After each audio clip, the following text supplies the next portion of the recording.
cette semaine, il y a une personne qui me disait, je n'arrive pas à reculer mes épaules. Ok, super, ben, on va parler de ça aujourd'hui. Je vais expliquer pourquoi. Si vous êtes enseignant, quand vous dites à vos élèves recule tes épaules, eh bien, vous allez le dire un peu dans le désert, vous allez prêcher dans le désert, parce que qu'est-ce qui va se passer?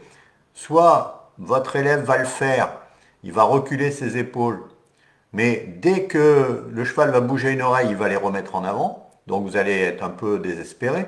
Soit il va vous dire non, non, mais elles sont en arrière, mes épaules, je ne peux pas plus, alors qu'il est complètement penché en avant.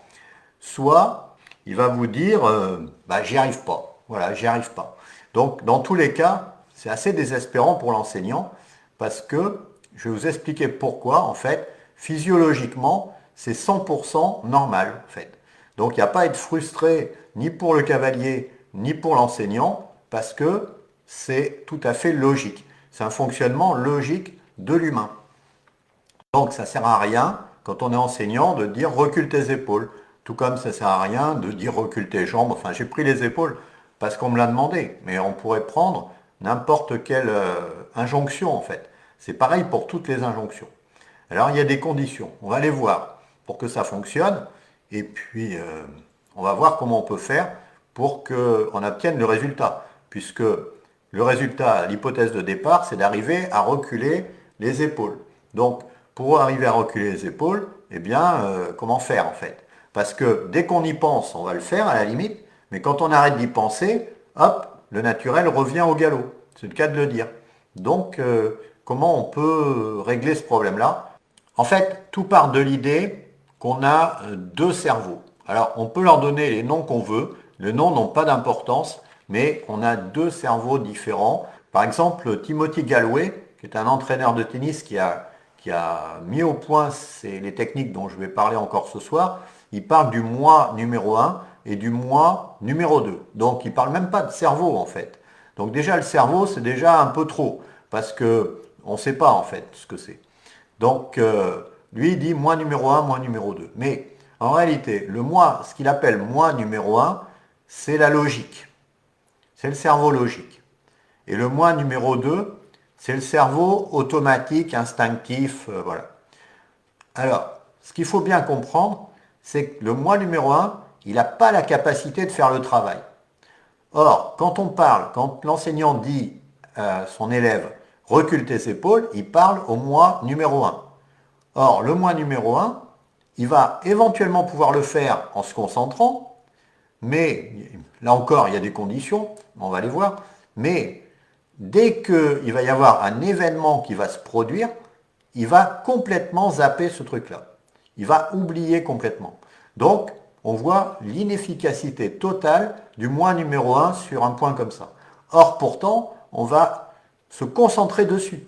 On va dire, il faut absolument que je recule mes épaules, il faut que je pense à reculer mes épaules, il ne faut pas que j'oublie de reculer mes épaules. Et l'enseignant va répéter, recule tes épaules, recule tes épaules, recule tes épaules. En réalité, on perd notre temps. On perd notre temps parce qu'on s'adresse au moi numéro un, la logique, et que dès que le cheval va bouger une oreille, il n'y aura plus du tout de logique. Donc, c'est peine perdue, ça ne sert à rien. En fait, déjà, première chose, si on veut parler au moi numéro un, à la logique, au moins le faire quand le cavalier il est à l'arrêt, quand il ne fait rien. Parce que on ne peut pas très difficilement réfléchir et agir en même temps. Donc, soit on réfléchit et on intègre des concepts, on y pense et on est à l'arrêt, on ne fait rien, soit on fait les choses et on ne réfléchit plus, on les fait. Et on ne peut pas mélanger les deux, c'est contre-productif, ça ne fonctionne pas. Donc pendant que le cavalier est au trot, par exemple, imaginons au trot assis ou au galop, et qu'on lui dit recule tes épaules, c'est pas possible. Il est en train de faire un exercice, il ne peut pas assimiler le fait de reculer les épaules en même temps, c'est très difficile. Et d'ailleurs, on le voit très bien parce que moi, il y a des trucs qui m'amusent beaucoup, c'est quand l'enseignant dit tourne à droite et que le cavalier tourne à gauche, parce qu'en fait, il n'arrive pas à réfléchir en même temps qu'il fait.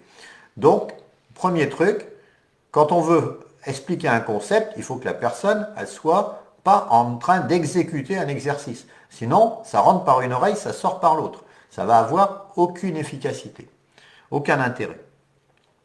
Ça, c'est le premier point.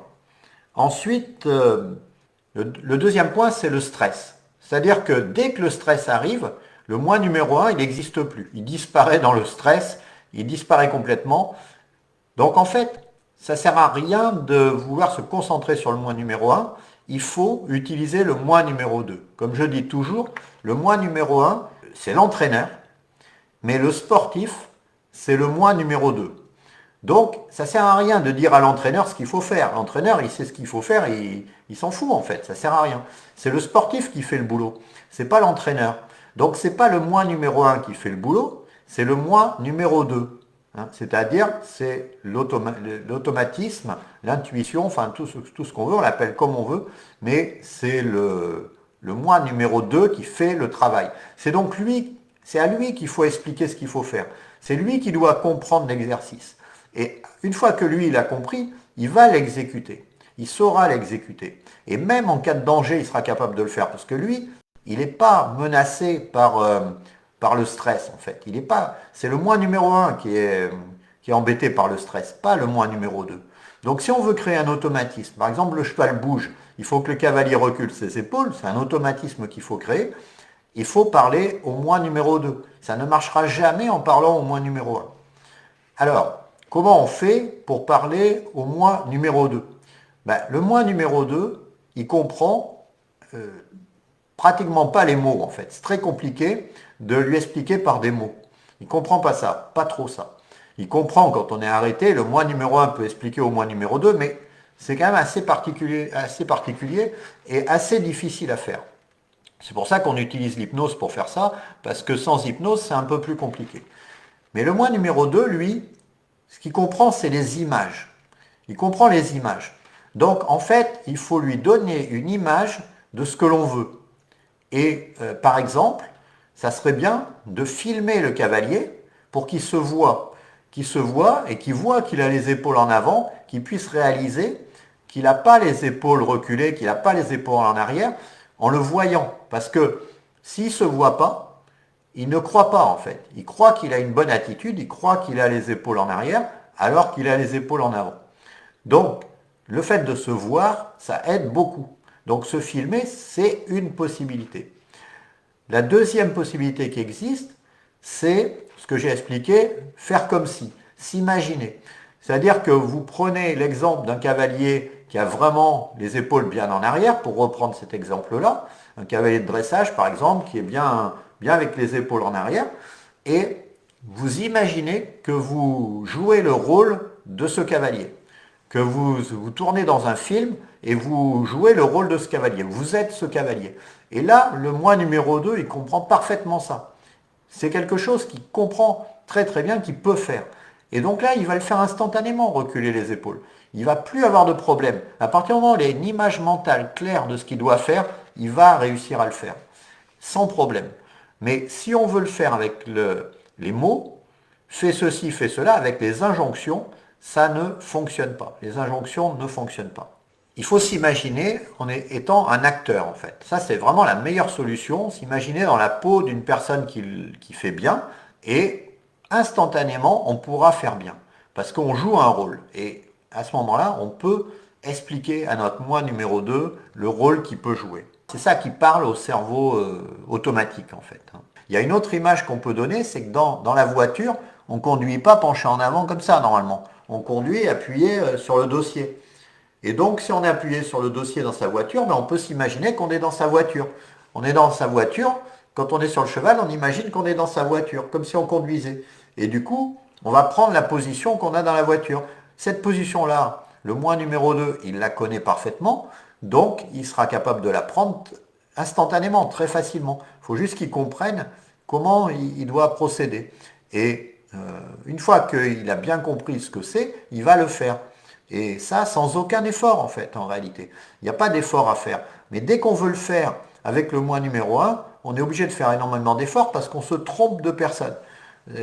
Celui qui doit apprendre, c'est pas lui, c'est l'autre. Donc, il faut bien comprendre qu'on a ces deux moi en nous et que si on ne s'adresse pas au bon, eh bien, on n'a pas les résultats. Il faut s'adresser à la bonne personne, entre guillemets, sinon les résultats ne seront pas là. Ou alors, ça va venir, parce que dans un concours de circonstances, on va y arriver. Mais ça va prendre énormément de temps, parce que on va y arriver par la répétition. Mais la répétition, c'est long. Alors qu'on pourrait y arriver instantanément en s'adressant directement à ce moi numéro 2. Cette vidéo est en fait un extrait d'un live que j'ai fait sur le groupe des cavaliers hypnotiques. Donc si tu regardes cette vidéo, tu n'as pas l'intégralité des informations. L'intégralité des informations, c'est sur le groupe des cavaliers hypnotiques que tu peux rejoindre en cliquant sur le lien qui se trouve dans la description, au-dessus ou au-dessous de cette vidéo. Voilà, je te retrouve tout de suite dans ce groupe et surtout réponds bien aux questions d'entrée parce que sinon je ne validerai pas ton entrée dans le groupe. Voilà, je te retrouve tout de suite dans le groupe des cavaliers hypnotiques. C'est gratuit, profites-en. Moi, mon rêve, c'était de partir en randonnée. D'accord. Mais le problème, c'est que dans mon centre équestre, on n'apprend pas ça, la randonnée. Et donc, voilà. Et l'idée de partir seule, ça me terrifiait. Donc, j'étais limitée et frustrée. La première vraie balade, vraiment, ce qui pour moi est une réussite, quoi, vraiment l'objectif atteint, c'était voilà, avant Noël. Ouais, donc on était dans les clous au On niveau était dans les timing. clous. On Ouais, avait c'était réussi. voilà, c'était C'est pas parce que je vois pas ton cheval, c'est parce que ouais, je te vois pas monter, c'est pas parce que je suis pas avec toi que c'est pas possible de le faire en fait. ouais, tout Tu as à fait. réussi quand même à le faire toute seule, Mm, comme une grande, sans être mhm, accompagnée, juste avec mm, les conseils que je t'ai mm. donnés le mardi soir, plus C'est ça, les vidéos, vidéo. Mm. et tu as réussi toute seule à te prendre en main et Ouais. à pouvoir être autonome et ne pas Mm, avoir besoin de quelqu'un avec toi. Parce qu'il y a beaucoup de gens qui sont incapables de faire ce que tu fais, qui ne peuvent pas sortir tout seuls mm. et qui peuvent sortir qu'avec quelqu'un en fait.